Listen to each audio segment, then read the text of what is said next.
எனது அன்பு நேயர்களே வணக்கம். பாபு சயின்டிஃபிக் ஆஸ்ட்ராலஜி சேனலுக்கு உங்களை அன்போடு வரவேற்கின்றேன்.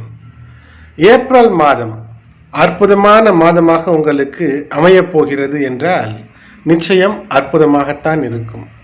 சக்கை போடப்போகிறது மேஷம் என்று தலைப்பிலே உங்களுக்கு இந்த பதிவை தருகின்றேன். அஸ்வினி, பரணி, கார்த்திகை 1ஆம் பாதம் ஆக மொத்தம் இந்த நட்சத்திரங்களிலே 9 பாதங்கள் இந்த மேஷத்திற்குள் அமைகிறது. உங்களுடைய சக்தி ஆற்றல் எங்கு இருக்கிறீர்களோ அங்கு தலைவனாக இருக்க வேண்டும் என்று விருப்பப்படக்கூடிய ஒரு அற்புத உள்ளம் கொண்டவர்கள். தலைவனாக இருப்பவன் என்னவென்றால் அவனே தொண்டர்களுக்கான வழிகாட்டுதல் மட்டுமல்ல, அவர்கள் எப்படி இருக்க வேண்டும் என்று நல்ல திசையிலே நடந்து காட்டுபவனாக இருப்பான். அனைவருக்கும் ஆற்றலை தரக்கூடியவனாக இருப்பான். அப்படி ஒரு தலைமை பண்பை ஏற்கக்கூடிய தகுதி ஒவ்வொரு மேஷராசி அன்பர்களிடமும் இருக்கும்.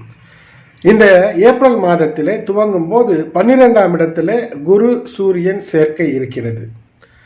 ஆகையினாலே வீடு வாங்கக்கூடிய விஷயங்களிலோ அல்லது வாகனங்கள் வாங்கக்கூடிய விஷயங்களிலோ உங்களுக்கு அற்புதமாய் இன்னும் அந்த சுப விரய நிகழ்வு என்பது இருக்கிறது. புது வீடு, புது வாகனம் என்றால் செலவு. அதன் காரணமாக ஏதேனும் ஒரு சேமிப்பு குறையத்தானே செய்யும். ஆம், அதோடு கூட புதன் பகவான் உங்களுக்கு 3ஆம் இடத்திற்கும் 6ஆம் இடத்திற்கும் அதிபதியாக இருக்கக்கூடிய புதன் இந்த ஏப்ரல் மாதம் முழுக்க உங்களுக்கு அந்த அளவிற்கு புதிதாக ஒரு யோசனையின் மூலமாக வெற்றியையோ அல்லது உங்களோடு உடன் பணிபுரிபவர்கள், அதாவது உங்களோடு வேலையிலோ அல்லது உங்களுக்கு கீழ் பணிபுரிபவரோ உங்களுக்கு மேலுள்ள அதிகாரிகளோ வீட்டிலும் கூட உங்களுக்கு தேவை என்று ஏதேனும் ஒரு வேலையை சொன்னால் உடனடியாக சற்றென்று செய்து கொடுப்பவர்கள் கூட சற்று நிதானமாக செய்யக்கூடிய அமைப்பு. இந்த நேரத்தில் எதையுமே சற்று அலசி ஆராய்ந்து செய்ய வேண்டிய சூழ்நிலையாக அமைகிறது.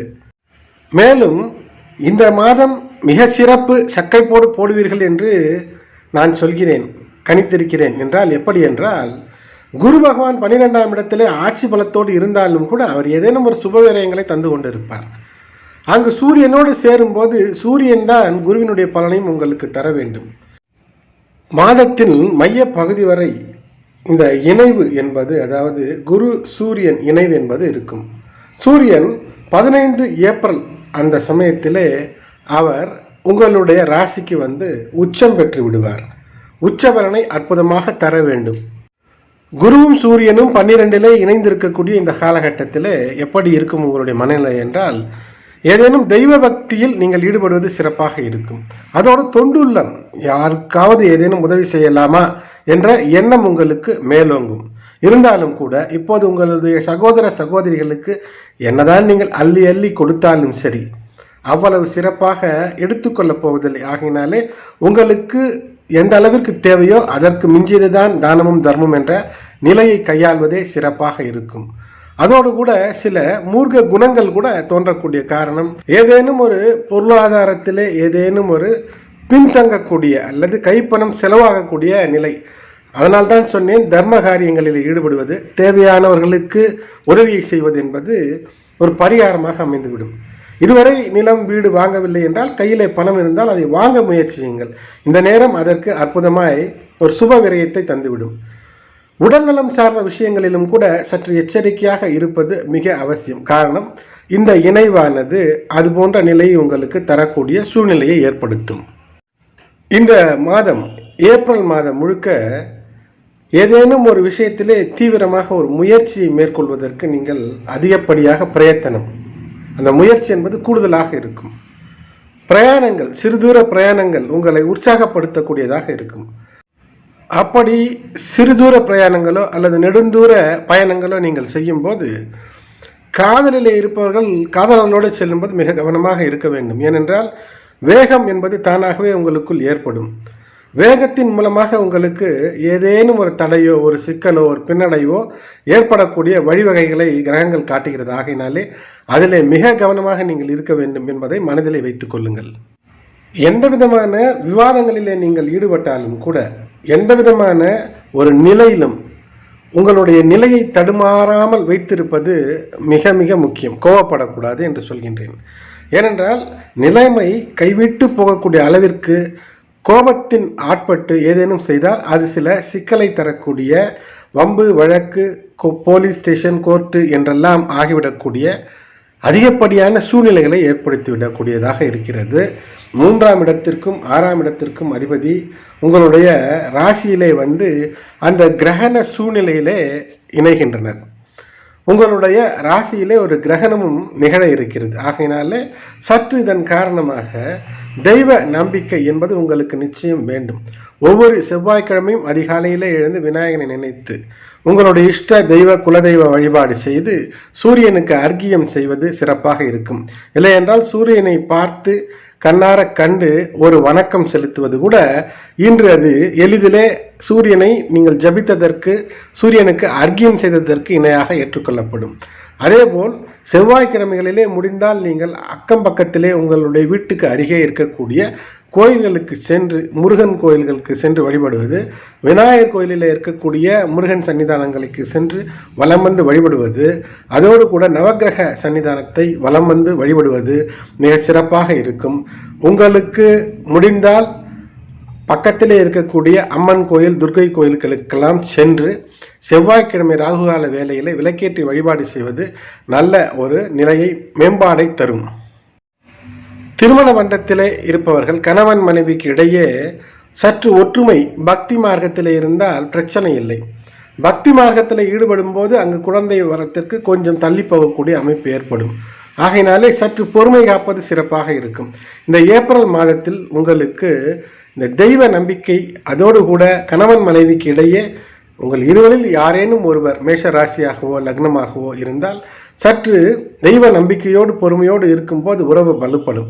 இல்லை என்றால் ஒருவரோடு ஒருவர் அந்த இணக்கம் குறைந்து பிரிந்து விடலாமா என்ற எண்ணம் கூட மேலோங்கும். அந்த எண்ணம் மேலோங்காமல் இருக்க வேண்டும் என்றால் தினந்தோறும் தெய்வ வழிபாடு என்றால் முழு நாள் அல்ல, அதிகாலையிலே ஒரு 5 நிமிடம், மாலையிலே ஒரு 5 நிமிடம் இறைவனை வழிபடுவது என்பது மிக சிறப்பாக இருக்கும். அதேபோல் உங்களுடைய உடல் நலத்தையும் உள்ள நலத்தையும் மிக சிறப்பாக வைத்துக் கொள்ள வேண்டும். நோய் நொடி தாக்காமல் இருக்க வேண்டும் என்றால் நிச்சயமாக அதிகாலை எழுந்தவுடன் 10 நிமிடம் தியானம், இரவு தூங்கப் போகுவதற்கு முன்பு 10 நிமிடம் தியானம் என்று இருப்பது உங்களுக்கு உடல் நலத்தையும் உள்ள நலத்தையும் பேணி காப்பதற்கு சிறப்பாக இருக்கும். உறவுகளுக்கிடையே ஏதேனும் பிரச்சனை இருந்தால் இந்த மாதத்திலே பேசி தீர்த்து கொள்ளக்கூடிய சூழ்நிலை இருக்கும். உங்களுடைய இல்லத்திலே ஒரு சுப நிகழ்ச்சி நடப்பதற்கான வாய்ப்பு அதிகமாக இருக்கிறது. இல்லை என்றாலும் கூட உறவினர்களினுடைய சுப நிகழ்ச்சிக்கு சென்று வரக்கூடிய, அதுதான் முதலிலே சொன்னேன், பயணங்களுக்கான வாய்ப்பு அதிகமாக இருக்கிறது. அந்த பயணங்கள் குதூகலமாக இருக்கும். நிச்சயமாக சந்தோஷமான மனநிலை, பேச்சும் அதாவது ஒரு கோபத்தோடு ஒரு உக்ரத்தோடு தானென்ற அகம்பாவத்தோடு பேசாமல் இருக்க வேண்டும். ஏனென்றால் உங்களுடைய ராசியில் உச்சமடையக்கூடிய சூரியன் உச்சமடையக்கூடிய மாதத்திலே இந்த மாதம் அமைகிறது. ஆகையினாலே சற்று பேச்சிலே நிதானத்தோடு கவனத்தோடு இருங்கள். உங்களுக்கு நெருக்கமான நட்பு வட்டாரங்களை கோபத்தின் காரணமாகவோ அல்லது ஏதேனும் ஒரு துவேஷத்தின் காரணமாகவோ தவறவிட்டு விடாதீர்கள். காரணம், அவர்கள் இந்த மாதம் உங்களுக்கு உதவுவது வாழ்க்கை முழுவதும் ஒரு நல்ல ஒரு நிலைக்கு மாறக்கூடிய வாய்ப்பை கூட ஏற்படுத்தலாம். பொருளாதாரம், ஒரு வியாபாரத்தில் இருக்கிறீர்கள் என்றாலும் கூட போதுமான அளவிற்கு வருமானம் என்பது நிச்சயமாக இருக்கும். அந்த வருமானத்தை விட சற்று கூடுதல் செலவு, ஏனென்றால் முதலிலே சொன்னேன், சுப விரயம் ஏற்பட வாய்ப்பு அதிகமாக இருக்கிறது. ஆகையினாலே நிலம் வாங்கினாலும் சரி, தான தர்மம் செய்தாலும் சரி, கைப்பணம் செலவாகும் போது சற்று வருத்தமாகத்தான் இருக்கும். ஆனால் கவலைப்படாதீர்கள். லாபச்சனி உங்களுக்கு லாபங்களை அள்ளித்தருவார். தொழிலிலே நேர்மையோடு இருக்கும்போது வெற்றிகள் உங்கள் பக்கம் நிச்சயம் வந்து கொண்டே இருக்கும். மாணவர்களுக்கு நீங்கள் எதிர்பார்த்த மதிப்பெண் வரவில்லை என்றாலும் கூட நீங்கள் எடுத்த உழைப்பு, அதாவது எடுத்த முயற்சிக்கு ஏற்ற ஒரு மதிப்பெண் வரும். கிடைக்கக்கூடிய பாடத்திட்டத்திலே சேர்ந்து கொள்வது என்பது சிறப்பாக இருக்கும். கிடைத்ததை வைத்து சந்தோஷப்படுவது சிறப்பாக இருக்கும். கல்லூரிகளில் இருக்கிறீர்கள் என்றால் உங்களுக்கு சற்று கூடுதல் உழைப்பு தேவை. ஏதேனும் விஷயத்திலே திசை திரும்பினால் அது உங்களுக்கு சில அசௌகரிய நிலைமைகளை ஏற்படுத்திவிடும். என்னை பொறுத்தவரை இந்த மாதத்திலே காதல் திருமணம் அல்லது திருமணத்திற்காக வரம் தேடுவது, புதிதாக காதல் விஷயங்களில் ஈடுபடுவது, இவற்றை தவிர்த்து கொள்வது உங்களுக்கு சிறப்பாக இருக்கும். கோபம் வந்தால் அதை கட்டுப்படுத்துவது என்பதுதான் இந்த மாதத்திலே உங்களுடைய முக்கியமான ஒரு இலக்காக இருக்க வேண்டும். மேலும் இந்த மாதத்தில் உங்களுடைய ராசியில் ஏற்படக்கூடிய கிரகணம், அதன் காரணமாக ஏதேனும் ஒரு விளைவுகள் இருக்கக்கூடிய வாய்ப்பு. அதனால் அந்த கிரகண நிலை அன்று ஏதேனும் தர்ம காரியங்களில் ஈடுபடுவது, தேவையானவர்களுக்கு அன்னதானம் தருவது, பசு பக்ஷி அதாவது மிருகங்களுக்கும் பறவைகளுக்கும் உங்கள் கைகளால் உணவு தருவது, வாழைப்பழம் போன்ற பச்சிலை போன்றவற்றை பசுவிற்கு தருவது, குருவி போன்ற காக்கா போன்ற சிறு சிறு பறவைகளுக்கு, விலங்குகளுக்கும் சரி பறவைகளுக்கும் சரி உணவு வழங்குவது என்பது உங்களுடைய ஏதேனும் ஒரு தாக்கம் ஏற்பட போகிறதுனால் அந்த தாக்கத்தை தவிர்த்து கொள்வதற்கு, தாக்கத்தை தாங்கி பிடிப்பதற்கு பரிகாரமாக அமையும். மேஷராசிக்காரர்களுக்கு பொதுவாக சற்று கூடுதல் சவால்களாக இருந்தாலும் கூட உங்களுக்கான வருமானம் நன்றாக இருக்கும். மாணவர்களுக்கு கல்வியிலே முயற்சிக்கு ஏற்ற பலன் கிடைக்கக்கூடிய அமைப்பு இருக்கும். திருமணம் போன்ற விஷயங்களை சற்று தள்ளி வைப்பது சிறப்பு. எனது அன்பு நேயர்களே, இதுவரை சப்ஸ்கிரைப் செய்த அன்பர்கள் சப்ஸ்கிரைப் செய்து பெல்பட்டன் அழுத்தி தொடர்ந்து இணைந்து ஆதரவு தர அன்போடு வேண்டுகின்றேன். இந்த பதிவை மற்றவர்களுக்கும் பகிருங்கள். உங்களுடைய எண்ணங்களை கமெண்ட்ஸிலே தெரிவியுங்கள். நன்றி.